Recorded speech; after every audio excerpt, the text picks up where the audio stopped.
Final segment of A to Z here on Locked On Sports Atlanta, free on YouTube and wherever you get your podcasts. Search Locked On Sports Atlanta. We'll get to the Falcons here in just a moment. First, how dare you is part of our Shovel of Wisdom. Brace yourselves, because it's time for the Shovel of Wisdom.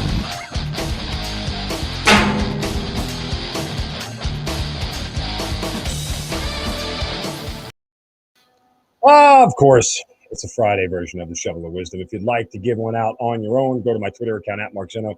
Use the hashtag Shovel of Wisdom.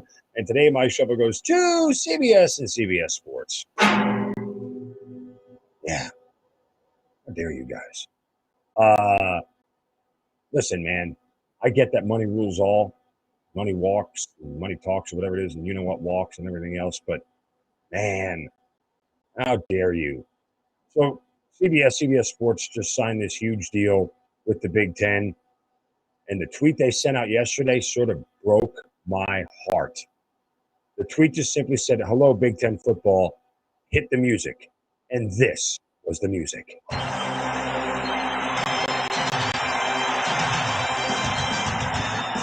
And now, what am I watching here? What am I watching?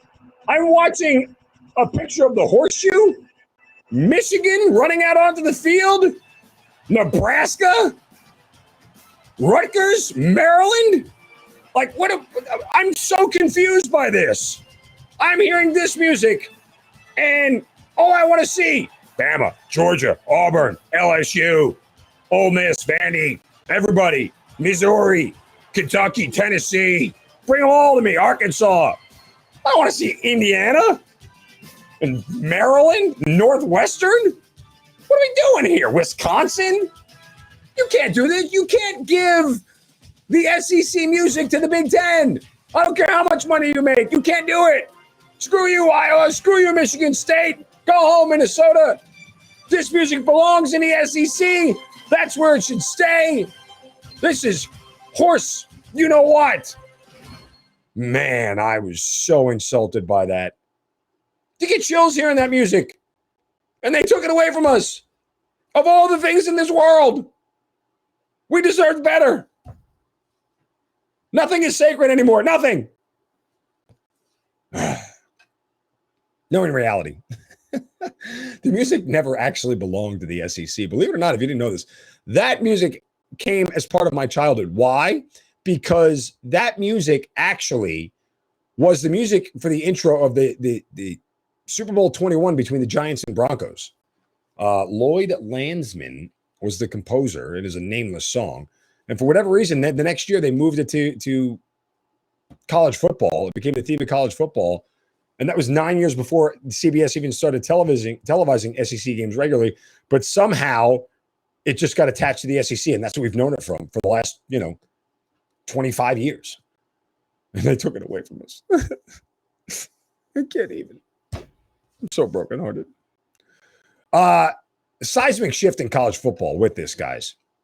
An $8 billion media rights deal over the next 7 years from the Big Ten with Fox, CBS, and NBC.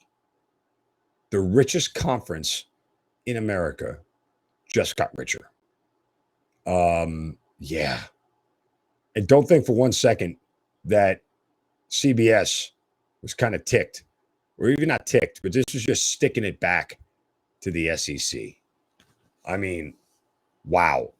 Because the SEC left them to go to ESPN. This is okay. Well, this is us getting back at you. And what is happening here in college football as a seismic shift right now, because of these two massive media deals that both the Big Ten and the SEC have, it is really creating a big vacuum, or a big gap, I should say, between the SEC and CBS. I mean, between the SEC, rather, and the Big Ten, everybody else. And the problem is that I don't think the other conferences can ever truly catch up at this point. They've gotten out to such a head start. They've gotten so far ahead of everybody else that, I am beyond befuddled of how they're going to catch up. I don't know that they can. the products have become so superior in those two conferences, and they have dominated so much that there's no other way that anybody is going to be able to do it. You might get onesies and twosies again at Clemson here and there, maybe at Utah and Oregon, something like that, or USC could return to prominence. But again, where are they going? The Big Ten. So it's not even going to help anybody else. Onesies and twosies here, they need a consistent run from everybody else, and the rest of these schools are going to be left in the dark. I mean, the scary part is the only way to truly regulate college football evenly is to break up the SEC and the Big Ten and spread everybody out. And that's never going to happen. Now, the NCAA, as we talked about yesterday, has got a huge fight on their hands with the college football playoff and how they maintain all this, if they can maintain all this, if they can even maintain some semblance of control over all this. But it's going to get very, very much a tenuous scenario, because if the college football playoff folks take over, it may as well be SEC, Big Ten, and everybody else for a very, very long time. All right, let's pivot here to the Atlanta Falcons. It's interesting as they get set for these practices with the Jets, and Arthur Smith has instituted a zero fight policy with the team. So a lot of fights going on, but nonetheless, I saw another column in the AJC on Arthur Smith and the tone that he's setting. I got to be honest with you. We need to stop writing these columns. Like, no one is saying anything new about Arthur Smith that he hasn't said himself from pretty much day one of this season. I won't count last year because everybody's still finding out who he is. Arthur Smith has told us repeatedly through his thoughts on tanking and preparation and what they're trying to do here and the attitude that they want. Arthur Smith and his coaching staff have all been on the same page about that. And I don't know that we necessarily need to have another column out there about Arthur Smith's mentality and approach to football. We have them all. What we really need to see right now is just execution. Because honestly, I would the next time I get in front of Arthur Smith before the regular season, my question to him will be very simple. Are you tired of answering questions about the mentality, the identity, and everything else of this team? Just isn't it about your play? Isn't that going to explain everything that we need to know? Is that fair to say that your play will tell us everything we need to know about your philosophy and your identity and whether it's working? Seems like the answer to me. 100% seems like the answer to me. Go out there and prove it. Now, I don't know if you can prove it in preseason because it doesn't matter and it doesn't count. And I don't know if you can put any stock into what that is and how that goes and what it feels like. I mean, honestly, to me, I don't know that there necessarily is anything that you can glean from all that. But I'll tell you this much. It's better to look good and win than look bad and lose. I know that was like a movie quote, I think, in White Men Can't Jump, but the other way around. Anyway, so just go out there and prove it. Like, I get it. We're searching for stuff to write about because there are no really major storylines on a daily basis with this team because there's nothing really exciting going on because at the end of the day, no one really cares about Drew Dahlman and Matt Hennessy fighting for a center spot.